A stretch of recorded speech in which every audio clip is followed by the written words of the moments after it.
Well, hello everyone, and welcome to today's event with the Colorado Springs Chamber and EDC.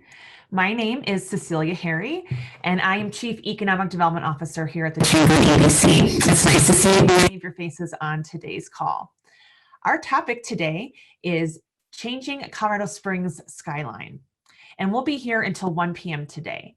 It's an interactive session, and we encourage you to ask questions. And we are all Zoom experts by now, but for a reminder, you can post your questions in the chat at any time, either to the whole audience using everyone or specifically to our team member, Emma Mitchell. And those questions will be asked in the order that they are received at the end of the session. And we are recording this presentation, and it will be available to view by the public by next week.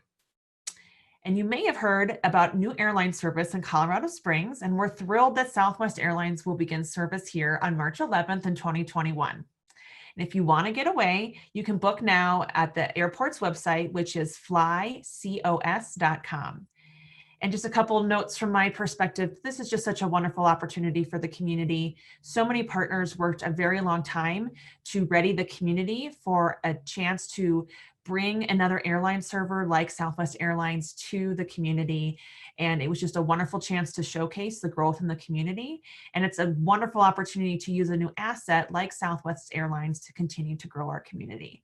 So let's make sure that we welcome them and consider using them flying out of our local airport here in the coming months. And also a big congratulations to the entire community of Colorado Springs. We have recently been recognized by our State Economic Development Association, EDCC, with the Best Large Community Award as part of their annual Eddy Awards. And this is a really awesome achievement and something that so many of us are really excited about. It's about showing that we have a supportive economic development environment with lots of financial components, ability to advocate for a strong business climate for the needs of our business community, and having strong efforts related to planning, strategy, and execution of economic development programs and opportunities. And so we're thrilled to have that recognition, and we really appreciate that from EDCC. And so now moving on to the feature presentation. Again, today's topic is the changing Colorado Springs Skyline.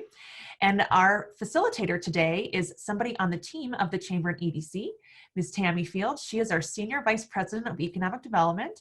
I'm going to hand it over to her and she can introduce our panelists. Tammy?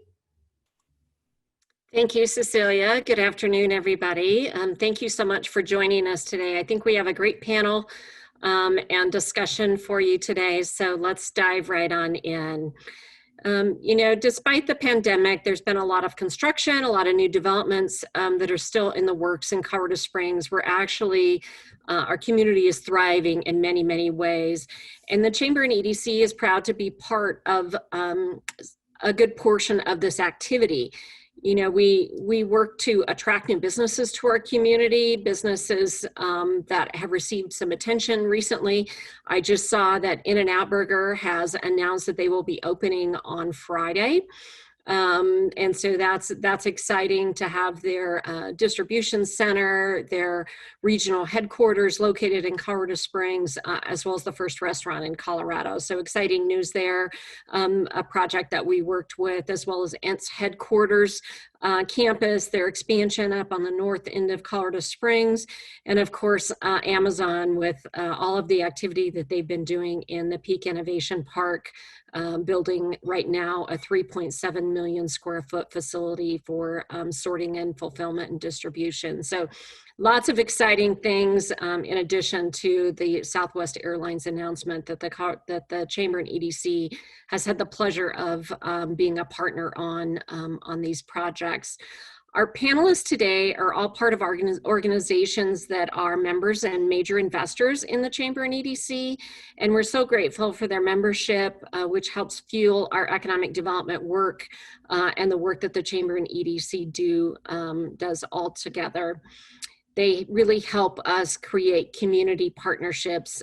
It takes a village a lot of times to get things done. So welcome to our panelists. I'm gonna ask that each of you introduce yourself just briefly, and then we'll dig into some presentation and some questions. So Katy, I'll hand it off to you first. All right, I'm Katy Corrigan with Dunn Construction, and I focus, I'm on our client solutions team, so I work more on the business development side. Stuart, next, please.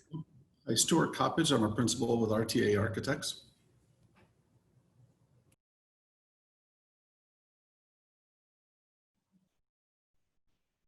This is Jim DiBiase. I'm a principal with Olive Real Estate Group.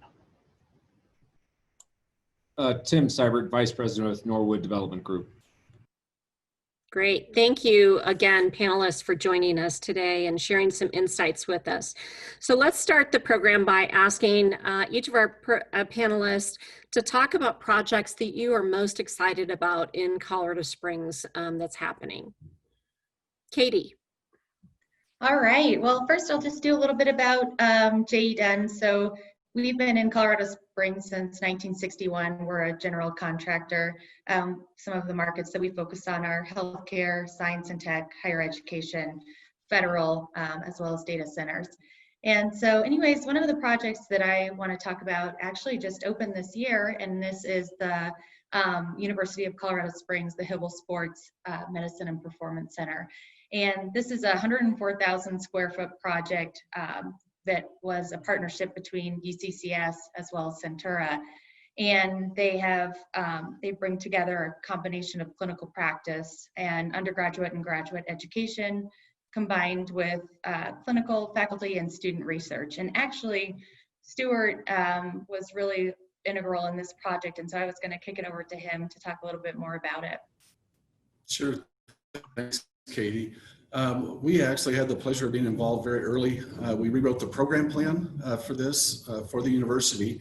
And since it became a City for Champions project, we had a lot of things to deal with to meet the criteria for City for Champions. But as Katy mentioned, it was a real partnership. And I think that's one of the keys. And as we talk about all kinds of projects moving forward, the sorts of partnerships that people are going to need to put together to get projects done. Obviously, UCCS and Penrose St. Francis Health Systems, part of Centura, was big, but the folks that put together the City for Champions work, the city was involved, all kinds of folks that got involved in this thing, and to watch it come together and to see that level of cooperation was really a pleasure from a designer standpoint. We also want to mention, we were the architect of record, but HOK out of their St. Louis office was the design architect. And so we were able to work with them. And that's the kind of thing that I think you'll see more and more of. The U.S. Olympic and Paralympic Museum was actually a partnership between two different architects. And so you will see this kind of thing where maybe an expert architect and a local architect get together to bring our community this kind of project. One of the keys to this one was it was a design build project, as we've mentioned, and we did target cost modeling. So that project was essentially on time and on budget from day one. If we needed to do something a little fancier or a little bigger someplace, we had to take that out of it somewhere else. And I think that's a key in the way projects are going to be designed in the future. It also, we think, is a great looking building, and hopefully is helping push the bar up for great looking, great functioning buildings in Colorado Springs. Back to you, Katy. All right, I want to move on to the next project. This is one that I think everyone should be really proud of, as this community rallied to build this arts complex that I think really benefits Colorado Springs. And just a couple highlights on this. It's a 92,000 square foot performing arts center. Some of the highlights are a 250 seat recital hall, as well as to support the music department, as well as a 800 seat performance space and theater. And so I think just it's a great addition to the UCCS campus and something to be really proud of for this community. And then the next project that I wanted to highlight that I'm sure you guys have been seeing is the Air Force Chapel. So we are in the process of restoring this chapel. We've removed we've removed a couple organs as well as some pews, and they're all being restored right now. And we're in the process of building a structure on top of this so that we can safely remove the different panels and make sure it's restored to its pristine condition. And even we found the family-owned company that did all of the stained glass that we're going to be removing to refurbish and be able to replace. So something that we're really excited about. I know this is one of the top tourist destinations in Colorado, but definitely an iconic project.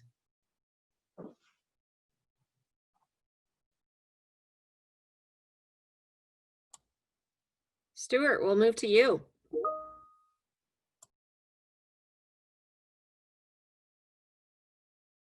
There we go. This is a very small project, but one that I think is indicative of a direction our city is moving. Most of you have been to the Garden of the Gods, I would assume, and many of you remember the old restrooms at the North Main parking lot, which were way undersized and didn't really fit into the design or into the natural environment of the park. And so we were fortunate to do a new restroom there, the first of 4 that will be done at the park.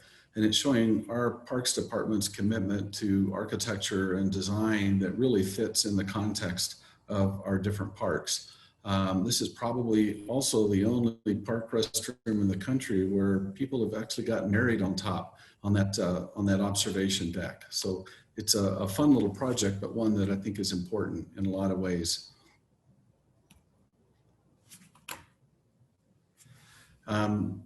Another really cool project that we're undertaking for the city and for other clients actually all at the same time is the new Summit Complex on Pikes Peak. And if you look carefully, you can see it on kind of the southern edge of the summit right now. And that lower left picture shows a rendering of the dining terrace area and the main indoor space behind it there that lets you look out toward Mount Rosa. But one of the key things to this project is that we're pursuing Living Building Challenge certification. So it'll be one of the most environmentally sensitive projects in the state, certainly, when we're finished. The lower right picture shows how it sits on the summit and really takes a back seat to the fact that it's on top of that great mountain while taking in the great views. And then the top picture is a fairly current construction photo that you can see kind of where the main entrance is and then those observation decks. But again, the sensitivity and commitment of our city to pursue excellence in design and environmental sensitivity along with making projects function the way they should.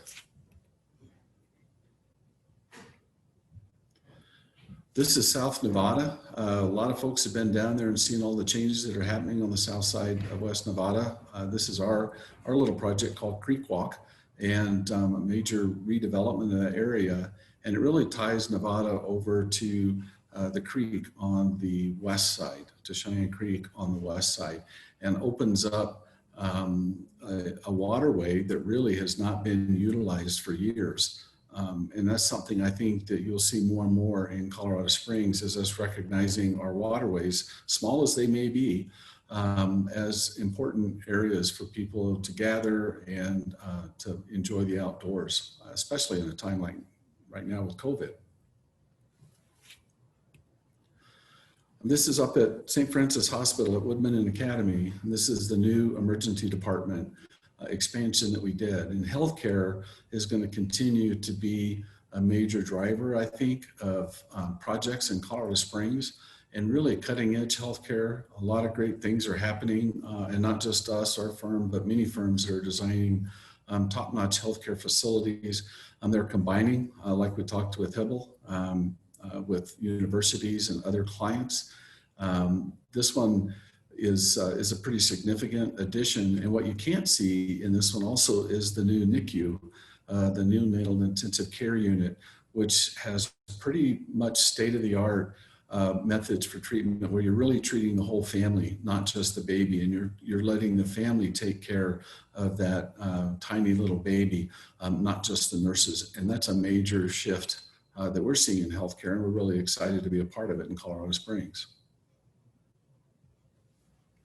And finally, this is obviously not a project that we designed, but it's one that I thought was important to talk about when we're looking at a changing skyline.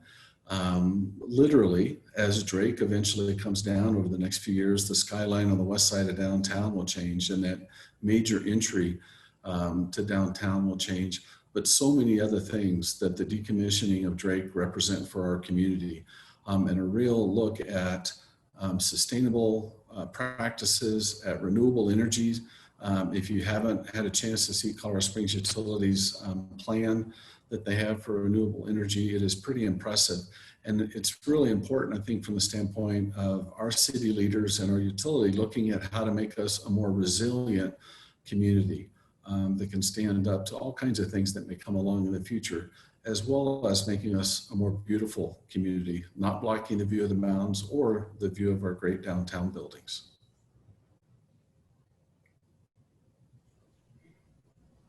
Thank you, Stuart. Jim, I'll hand it to you. Yeah, so my approach to this presentation today is maybe just a little bit different. As many of you know, I'm in the hospitality industry as well as the commercial real estate industry. And I wanted to talk just briefly about the impacts of tourism and how everything in this city, or a lot of what goes on in this city, is all interrelated to the tourism business. And most of you are familiar with the City for Champions projects, but these are all transformational projects, for our town. The Olympic Museum and the downtown soccer stadium and the hockey arena, Robson Arena, are all going to be instrumental in changing our downtown and driving additional growth for our city. And I think Doug Price actually did a presentation for this group not too long ago, but just very briefly, for those of you that weren't part of that, the tourism industry is actually the third largest employment sector in Colorado Springs. It brings in about 23 million annual visitors a year to the city, has impactful economic impact of about $2.4 billion a year. An average leisure traveler that comes to this city spends about $167 a day in our town. A business traveler add about $50 to that per day. And what people don't realize is about 19% of the people who visit Colorado Springs stays for a minimum of 5 days. So as you can see, that their impact is huge for the city. And then when you take City for Champions, some of the statistics I just gave you didn't even include City for Champions because they're just starting to come online, with the Olympic Museum just recently opening. Soccer stadium will open, this summer. The Hibble Sports Center is open, and U.S. Air Force Academy Visitor Center is a couple years away still. But when that is completed, you're talking about 1.2 million additional travelers coming into El Paso County. About 500,000 of those will come in from out of state. And when you talk about what does that really mean for the community, Tammy had mentioned earlier about Southwest Airlines coming to town. It's these type of venues and these type of tourist attractions, and you had the Garden of the Gods and the new visitor center at the top of Pikes Peak, and there are reasons for people to come to town. And airlines like Southwest are starting to get in front of that to see that there's going to be demand here. And it's just not demand necessarily for tourism, but we're going to talk a little bit about what's going on in the airport business park, which to me is probably even more impactful than City for Champions in a number of ways. Emma, if you turn the slide. So before we get down to the airport, I'm sorry. So this is a project that I'm taking the lead on for downtown Colorado Springs. This is Marriott's first hotel in the Central Business District of Colorado Springs. It's a dual branded Marriott. It's going to have Spring Hill Suites and an Element extended stay brand. There'll be 2 restaurants and a conference facility located within the facility. Rooftop restaurant of about 5,000 square feet that overlooks our downtown and the mountain range, and then a corner restaurant on the corner. This particular project represents about $85 million of private investment coming into our downtown. This project was originally scheduled to be open next May, and because of COVID, we have decided to push back our opening until spring of 2022. There was no reason to be open unless we were confident that the traveling public was returning. And, why don't we move next, Emma? So many of you may not be familiar with Peak Innovation Park. This is the airport business park. So this is where Amazon is, which is Project Rodeo down in the bottom left corner of this slide. Project Jungle is complete. That is their last mile distribution center. Tammy had mentioned this before, about 3.7 million square feet. From an economic impact perspective, just to give you guys a reference point, Amazon, this project, they have invested over $500 million in the community when they're done with this project. You know, that's incredibly impactful. As you can see, there's 10 active projects that are going on currently in the business park. 5 of them are closed. There's a number of pending closings that are soon to be announced right behind there.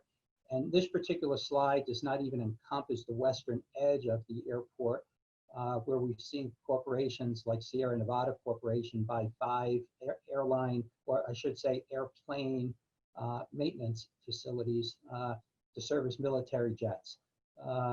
You know, that Sierra Nevada has hired almost, Tammy, and you may know this number better than I am, but I think it's 400 plus people here in Colorado Springs with those expansions. Next, Emma.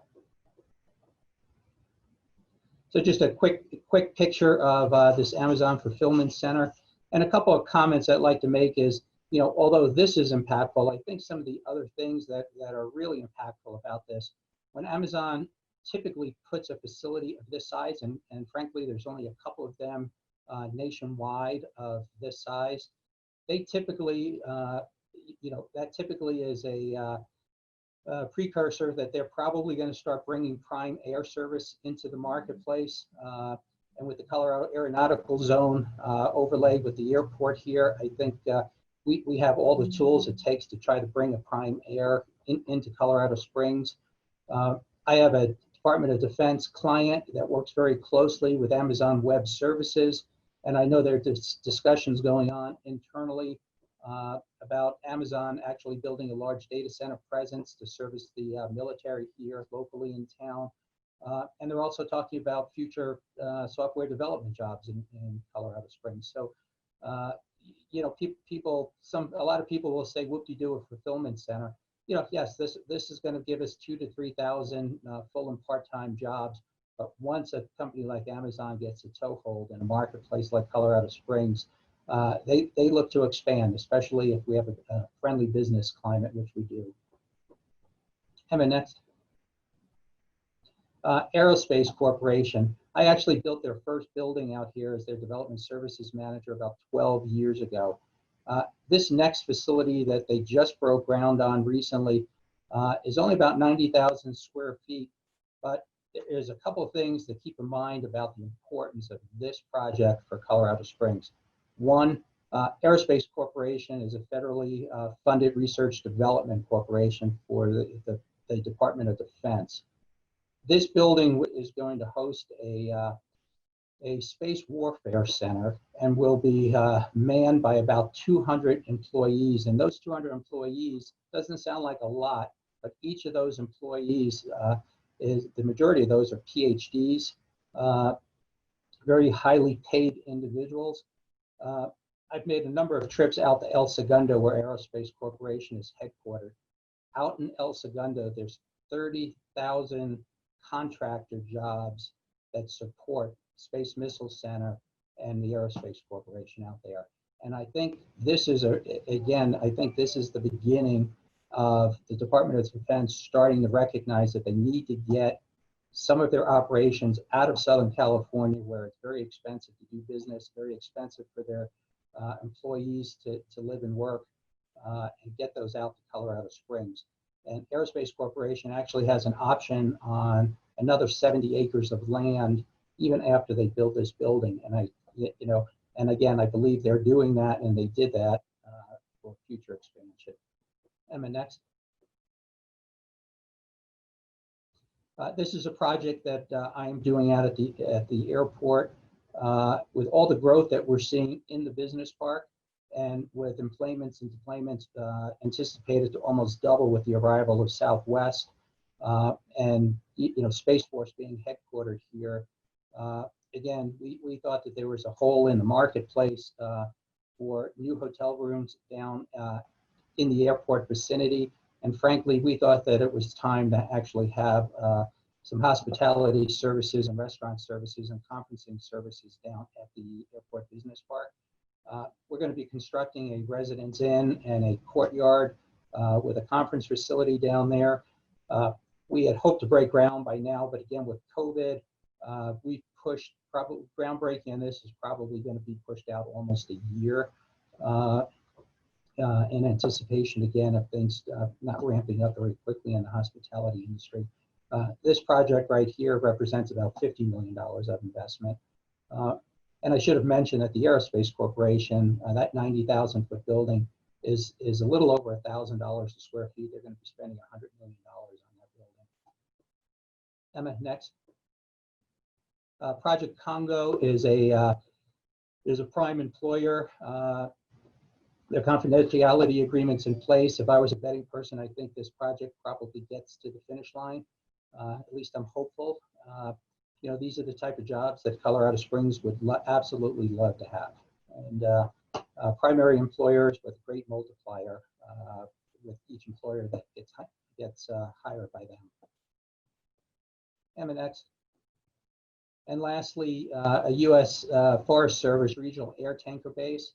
And one of the things that's instrumental about this, and especially on a day like this where my wife's texting me that we actually have a fire next to our house in Skyway, is we will have regional firefighter air tankers housed and headquartered here in Colorado Springs.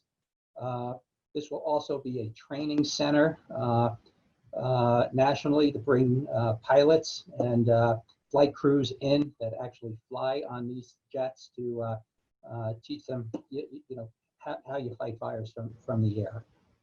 This project should be breaking ground almost any day. And I think that's it for me. Thank you. Thank you, Jim. Great information. Tim. Great, thanks, Tammy. Norwood Development Group, as many of you know, has investments and opportunities throughout the Pikes Peak region.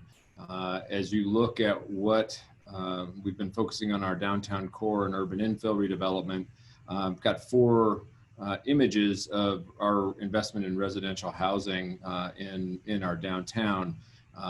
Eco and the May on Cascade, which are the 2 images on the left-hand side of the slide, are both open now. We have 171 and 177 units respectively in those. Excited to bring more housing and to create a true live, work, play environment in downtown. In the lowest corner on the right-hand side of the slide, Greenway Flats, that is a true option for the lowest income people in our community. Takes people right off of the street through partnership with the Springs Rescue Mission and puts them into one of the 65 units we have that is permanent supportive housing, which isn't just a roof over their head. It actually helps them try to reassimilate into a productive member of the community, providing housing, job training, and other life skills. In the upper right corner, our newest project, which we've just started construction, is 322 East Vermaho Street, which is at Vermaho and Wasatch, is 154 units that are going to be brought to market below the average median income for El Paso County, or also known as AMI. It's a, if you're not familiar with AMI, CHAFA, the State Housing Authority, does that for every county in the state. And our goal is to bring in average rents for this project in that 80 to 90% AMI for the majority of those units to really round out for all of these housing projects a variety of rent structures. And those are one-off projects or site-specific projects, but our big project that many of you are aware is our Southwest Downtown project, anchored by the Olympic Museum. Emma, if you can go to the next slide, please.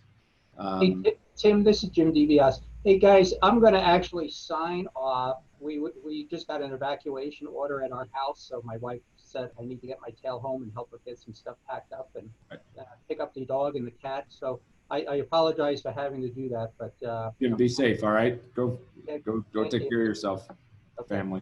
Good luck Thank to you, you. Jim. So everything that we're talking about seems a little less important when you think that you've got to go take care of your family in a crisis like that. So we hope the west side, southwest side of our city is safe. Scary times for all of us, obviously. So one of our projects, as everyone has probably heard, anchored by the United States Olympic and Paralympic Museum, is the Southwest Downtown project. The image you see shows conceptual buildings in white. Just to the kind of the right-hand side, you see existing Cascade Avenue, and the buildings in gray is our existing downtown core. Kind of highlighted in the middle is the new bridge and the Olympic Plaza that creates a spine along Vermaho Street that connects from America the Beautiful Park and redevelopment on the west side of the railroad tracks back to the east and tying back up to Cascade, Tejon, Nevada, and reconnecting a core and creating a new district within our city. And when you look at the achievable development over the next 20 years, that'd be the next slide, we believe that there could be over 4,000 dwelling units, 750,000 square feet of new office space, new retail restaurant space to create dining activity district, as well as a flagship hotel offering over 500 rooms. This is a multiple decades long project, but represents a $2 billion investment over the course of the redevelopment of this area. There've already been significant investments in public infrastructure for streets and public spaces along Vermaho, the new bridge connecting across to the park, which will be open in May of next year with the construction of stairs and elevator on the west side, really linking the assets of our downtown to the assets and the trail connections that take us west. But if you dive in a little bit deeper, you can see sort of our phase one projects that we're looking at for the project. Next. We have 3 projects that we're working on actively at the moment. One is a residential project that would anchor the west side of the bridge. Currently, we're calling it Parkside. There will likely be a more creative name as we move forward, but that is in total in 2 phases, over 300 dwelling units that would anchor either side of the bridge with mixed use opportunities on the first floor. We're looking at an office building at the number 2 location, and then a hotel just immediately to the north at the intersection of Vermaho and Sierra Madre. The next slide shows a kind of a rendering of how different configurations of that block are represented. This is a rendering that was completed by Skidmore, Owings & Merrill, SOM, which is also the legacy architect out at the Air Force Academy. So they have deep roots here in Colorado Springs, understanding our unique culture and climate. But not all activities that we're focused on is headed downtown. While we know that a strengthened core is vital to a thriving community, we also have other projects that we're working on. The next slide shows our InterQuest Marketplace development with the new Shields located right in the center. If you go to the next slide, you can see a photograph of what that Shields facility will look like. And it represents a 220,000 square foot retail experience store. So again, While we know that retail is challenged at this time, one of the things that is continuing to show promise markets around the United States is experience retail. And so the Shields development will offer different experiences to allow people to really have a multi-hour experience in there, doing different activities, visiting different departments or stores within that. Just a truly exciting addition to our community and ultimately to our retail tax base here in Colorado Springs. And then the last project, which is for a lot of people is also kind of mind-boggling a little bit. What you see is an aerial photo, and on the left side you can see the summit of Pikes Peak, but what is colored along the east side is Norwood's ownership in Banning Lewis Ranch. That represents over 18,000 acres spanning from Woodman Road on the north to south of the Colorado Springs Airport along Fontaine Boulevard at the south. And we are currently in a planning process, an internal planning process to create a vision for that project, knowing that it's a 50-year plus build out, but we really are trying to set a framework up that creates a true addition to our city and not an attachment to our city, integrating jobs, housing, recreation, open space, really respecting our culture and being an addition to our community as a whole. Many of the redevelopment and development efforts at the Airport Business Park that Jim mentioned, creating a tremendous amount of jobs, and with the proximity of Banning Lewis Ranch, trying to provide the housing infrastructure and other utility infrastructures to support that. And so our planning process that we're working on for that really will create a new addition to our city and allow us to capture in a smart way all the growth that El Paso County is being projected to receive. So very ambitious project, and we're happy to lead that effort here locally to continue to create opportunities within our city. So thank you for the time, and Tammy, I'll turn it back to you. Thanks, Tim. Great projects, as I think all of you can see and attest to, that are really providing a lot of impact for our community, not only today, but continuing on into the future for decades for our community.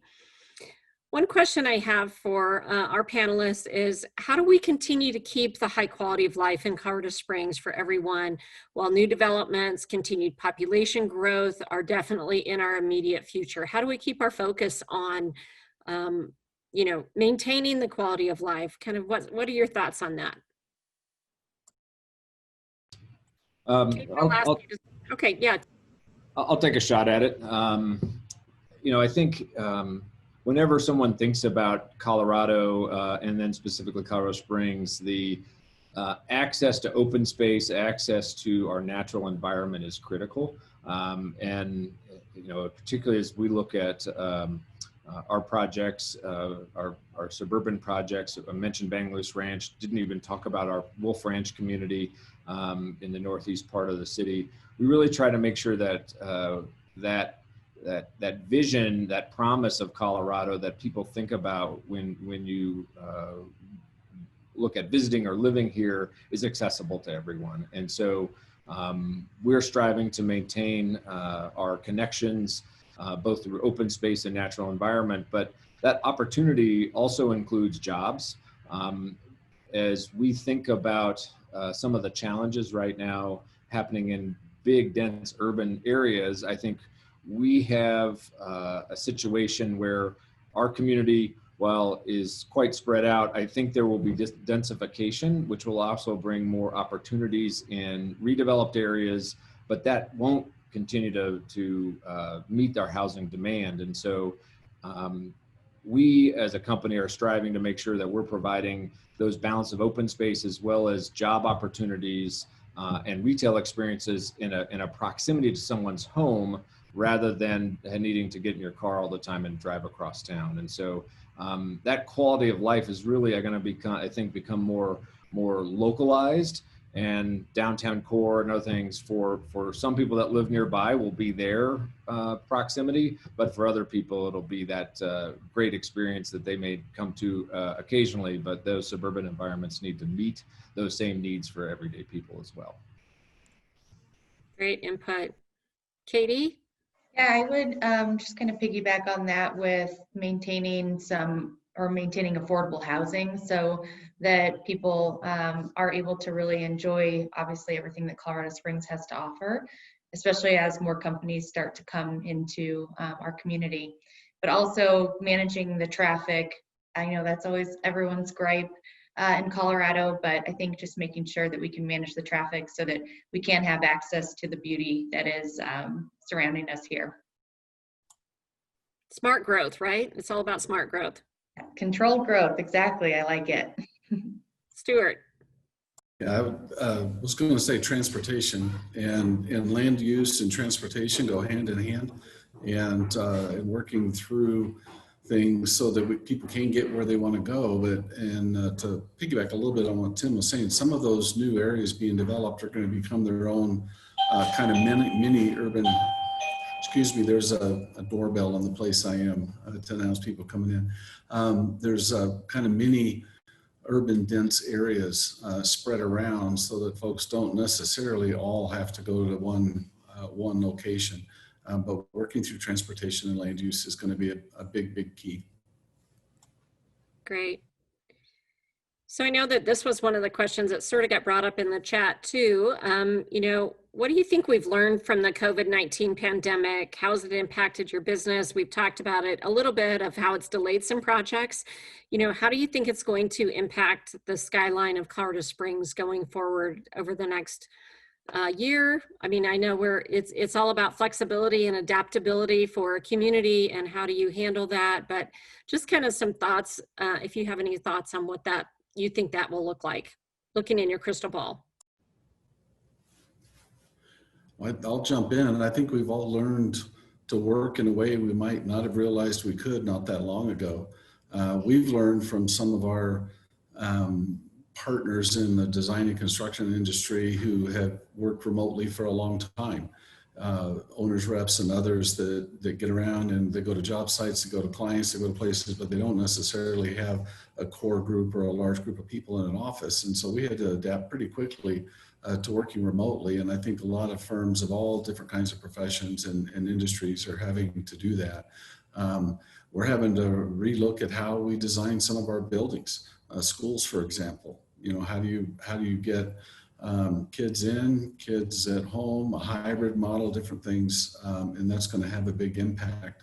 One of the other impacts I think we will see in Colorado Springs is because of the ability to work remotely that is really sped up through this pandemic.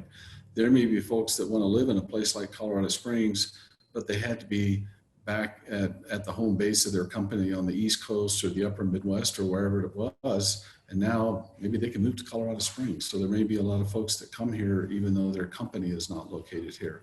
And so their homes and their schools and their shopping and all of that's going to need to be taken care of.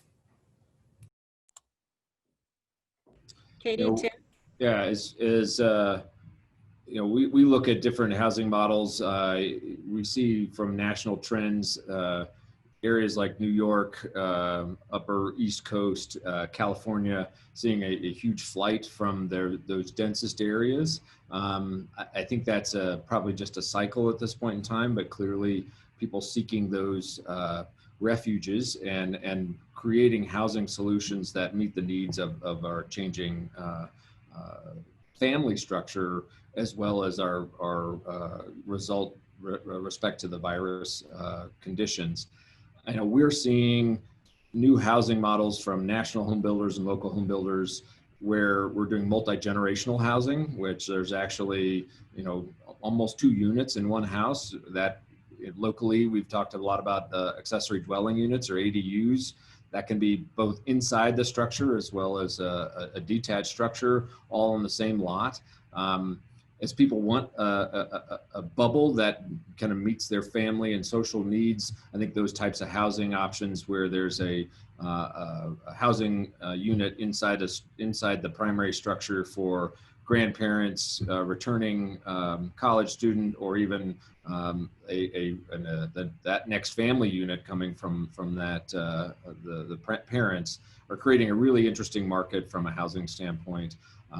And so that changes how we look at our zoning code, how we look at our uses, and I think the city of Colorado Springs is trying to be adaptive to that with their the look right now at redoing their zoning code to try and create flexibility that would make that happen. I also think, as Stuart was mentioning, how we look at how we office, that's changing how we design offices today, office buildings we own in our building offices. And you see different companies doing different things. Some are escaping offices to remote, some are wanting more space so they can just have their employees back, but having more space between them, changing of the open floor plan. It changes how buildings are built, and that response is going to continue to be a evolving process over the next few years. Yep. Katie, anything to add on that? Yeah, I think we've been very fortunate that construction has been essential. And so what I found is a lot of the projects that have been already under construction, we quickly adapted to be able to screen every employee that comes on site and every worker that comes on site. And so it's been something that we had to quickly adapt to on job sites, but then working with our owners and also our architect partners, we found the use of technology to be very helpful in doing design reviews and really the communication and collaboration with our teams while keeping people engaged. I will definitely echo Tim and Stuart on the flexibility that's going to be required, especially when it comes to higher education and the healthcare systems, as we are really going to have to start looking at things a lot differently, and especially with the cash flow that they have not been seeing over the last 6 months, that they're going to probably need to do things in a smaller scale and maybe phased in order to really accommodate and prioritize what they need for their campuses. Great, thank you. So kind of have a softball question here. So the City for Champions initiative has provided a lot of excitement for our community. And these projects, as we've talked about, are going to provide major impact for decades in our community. From your perspective, what's next? How do we as a community keep that momentum going? Any kind of thoughts on that? I have tons of thoughts on that, but I'll try and be brief. I think our city, it was, as the EDC and others reported, we have a pretty positive outlook on who we are these days. And I think that is we were the #1 most confident city in the nation, I think was the tagline that I heard. And that speaks a lot about who we are as a city, because it's understanding that our quality of life is important to us, creating jobs, creating stable places for people to live. I think we need to continue on those fronts. And also, if we look back at what we did with City for Champions, I know it had lots of support as well as its fair number of detractors, but I don't think anyone can dismiss the energy that these projects have brought to our community. And I would suggest and hope that we would be bold and look for our next round of reinvestments, because if we can't take care of our own house, how do we expect others to come and invest in it? And so that could be in affordable housing options. It can be in additional open space, parks redevelopment, expanding what our community's focus is on access to the outdoors at all levels, continued job expansion, creating opportunity for every citizen to do how they thrive is going to be how we continue to build a resilient city in the future. And so I could see many ways to really reinvigorate and keep our momentum going. And again, note that's a pretty open-ended question, but I do think the idea of reinvesting in ourselves is something that we can all relate to. So I'll leave on a big note like that.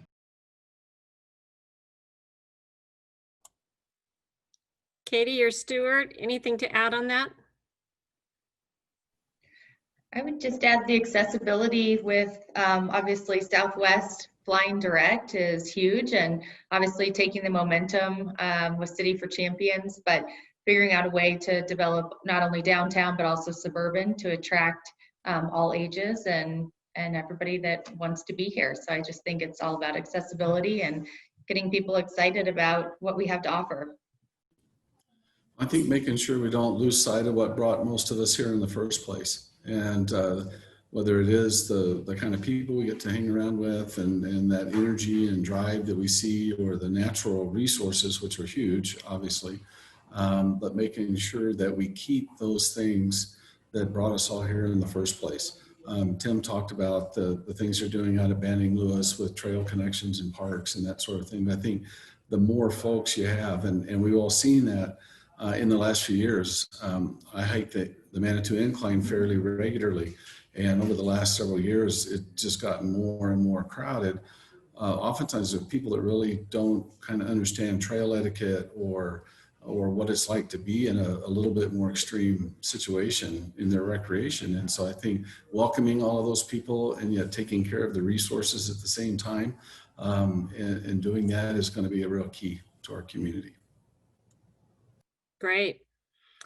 Well, there's a few questions in the chat. So one directed for you, Stuart, from Heidi. She was asking about details on the progress of Creek Walk and wondering if that's still on track to open in spring of 2021. Yeah, you know, and I don't have a perfect answer to that. My understanding is that it is. It's not one of my projects, so I texted a couple of my partners that are more involved in it, and hopefully they would get back before the end of this call. So my understanding is that the bulk of it is, but I can't give you a firm answer on that. I apologize. No worries, thank you. And then there was a question from Rick asking if there were going to be restaurants and retail facilities in Peak Innovation Park. And I can definitely address that there is a whole different mixed use kind of plan for that park, you know, for restaurants and different retail facilities. There needs to be more people working in the park. So definitely the fact that Amazon will be hiring thousands of people, you know, in the park, and, you know, the increase in employment with Aerospace Corporation, that is definitely going to drive a lot of activity in the park. So yes, we would definitely see more of that happening there. And then Heidi had a question. I did respond to her in the chat asking if there was potential for an Amazon data center. Jim kind of mentioned that there's likely additional Amazon facilities to follow along. Whether or not a data center might be located in Peak Innovation Park, I can tell you that from my experience in working with data centers, they do not typically want to be near an airport because that produces a higher risk for them. They don't ever want, typically they're kind of lower level flat buildings, and they don't want, for instance, an airplane to land on their ceiling, or on their roof. So that's probably not going to happen. Another question is, you know, wanting to see the impact that, what are the impacts allowing more work from home, and how is that going to impact our need for office space in the region? So you guys are all involved in either architectural or development or the construction industry. So how are you seeing that the pandemic and the whole work from home you know, activity, how are you seeing that changing today as far as need for office buildings? I think it's slowed down some of the progress on projects that were on the books and maybe even being designed. I think the main thing is it's going to make them different, and the ability to, as we've all talked about before, the ability to be more flexible. In our own office space, that space worked well for our 45 or so people, and then we sent everybody home, and then we've kind of been half in and half out, and now we're mostly back at home again, almost completely back at home. But we might need, maybe it was Tim that said, we might need the same amount of office space to only have half as many people. But at the same time, we could have twice as large a firm, and we've gotten so good at working remotely that we don't need office space for everybody all the time. So we're even talking, and forgive me for being so focused on our firm, but just as an example, we're talking about how people could kind of hot bench. They would come in and work sometime in the office and then be at home a lot of the time, and somebody else would use their desk. You know, everybody's not going to have their own real estate necessarily anymore. You're going to be sharing things and requiring a little bit less space for the same number of people just because they're not all there at the same time.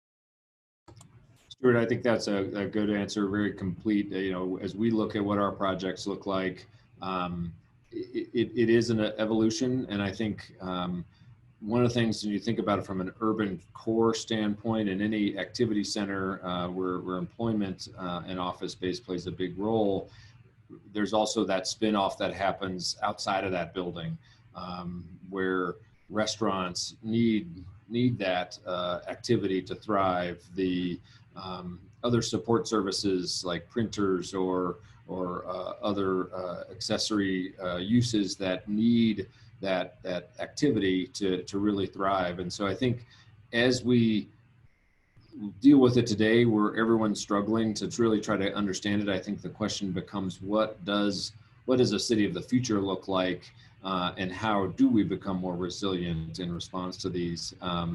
And so while that's one building type, I think housing in an urban core is going to be a one way to supplement some of that lost activity center. But then when that happens, hopefully that, particularly in our city, that creates more office opportunities, even if they're smaller, more nimble spaces. And I agree with you, it's going to be a lot more shared type spaces rather than your standard, you know, open cubicle farm that you might see in some office environments.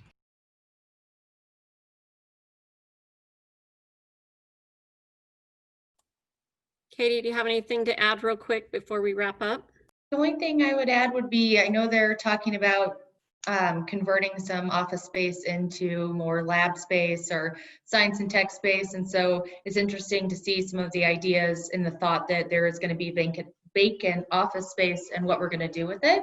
And hopefully it's, you know, obviously going to be things that we need, which I think lab space is there's definitely a need for that. So it's just interesting to think about how we can convert. Super. Well, thank you to all of our panelists for joining us today, and for all of you as attendees to kind of learn a little bit more about what's going on in Colorado Springs. Hopefully you learned some things. We do have a raffle winner. That's Jeffrey Hawthorne from Workplace Resources. He's won a $50 gift card from Concept Restaurants, so supporting our local restaurants. If Jeffrey, if you can send your send Emma an email, that would be great. Then she can mail that to you, so that you can, if you can send her your address privately in the chat real quick, that would be great, so that she can get that gift card to you. Again, thoughts with anybody who's on the west side. We've had a couple of people that have had to jump off because of that, not just Jim, but all of our thoughts are with those folks, and hope that everybody stays safe through the COVID, and has a wonderful Thanksgiving. Thank you all for joining us today, and thank you for your support of the Colorado Springs Chamber and EDC. Emma, do you have anything else to add? No, thank you everyone for your presentation today, and we hope to see you all soon. Thanks for the flexibility today joining us virtually. We know this was supposed to be a hybrid event, but things happen, so we hope to see you all soon in person. Thanks, Tammy, and the rest of the panelists.